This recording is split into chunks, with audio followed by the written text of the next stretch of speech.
Perearstisüsteem, nagu ta praegu eksisteerib, ei ole jätkusuutlik. Igal aastal oleks juurde vaja ligi 100 perearsti.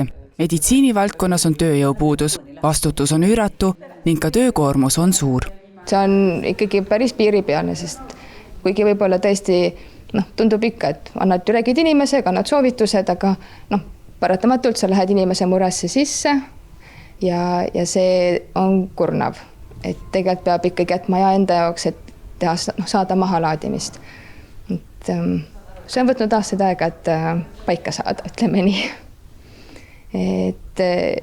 Võin ausalt öeldes, et tegelikult täiskohaga ma seda ei jaksaks ilmselt ka teha. Ma arvan, et see on selline teadlikkus, et ise peab olema hästi tubli selles osas ja väga teadlikult seda jälgima, et mina näiteks sellepärast ka ei ole siin täiskohaga tööl, et ma olen siin, käin 3 päeva ja siis ma need ülejäänud päevad niimoodi üritan tegeleda selle tasakaalustamisega ja võib-olla teha midagi muud ka kõrvalt, mis natukene aitaks seda klienditöö koormust siis maha võtta või nii-öelda ära taastada. Riik koolitab, noored asuvad meditsiinivaldkonda õppima.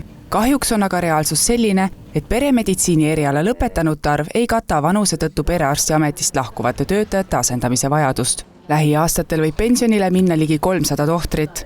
Vaadates tulevikku, siis tuleb 4 aasta jooksul juurde maksimaalselt 120 perearsti, kuid ainult pooled lõpetanutest soovivad nimistud üle võtta. Ma näen, et väga paljud noored, kes tulevad tööle, see on nende jaoks oluline, et nad saaksid enda perele piisavalt aega pühendada. Ja päris paljud juba tahaksidki töötada natuke väiksema koormusega. Et see jällegi, et üksikpraksisesse pole võimalik, ehk et töö peab olema ju tehtud, aga meeskonnana on sellist paindlikkust kergem lubada, saab anda mõnikord ka vabupäevi arstidele, õdedele ja seda tööaega ja eraelu saab paremini sobitada. Tartu Ülikoolis kaitses perearst Marta Velgan just hiljuti doktoritööd, mis uuriski põhjuseid, miks meil perearste napib. Üks selge faktor, mis mõjutab ametivalikut, on töö ja eraelu vaheline tasakaal. Kuivõrd lihtne või keeruline tegelikult on üldse tööd, eraelu ja kõike seda niimoodi balanssi viia? No see peab olema üsna teadlik. Kindlasti, ma arvan, siin kõikidel meie keskuste töötajatel ja arstidel ja õdedel ja minul ka kindlasti seda enam, et ikkagi see vaimse tervisega töö on päris pingeline. Kuna minul õnneks on juba natukene suuremad lapsed, siis mulle tundub, et ei ole keeruline.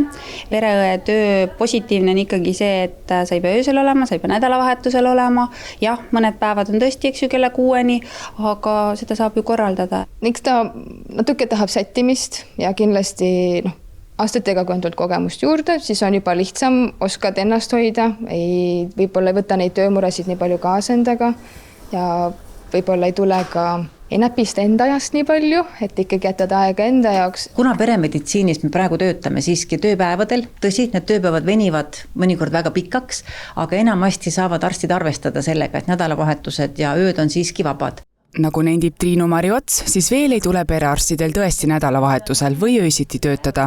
Samas on riigi tasandil järjest uusi ideid, kuidas esmatasandile rohkem ülesandeid anda, et näiteks haiglate või eriarstide tööd veidi leevendada. Selge on üks, perearstiabisüsteemi ülalhoidmiseks praegusel kujul ei jätku kvalifitseeritud tööjõudu.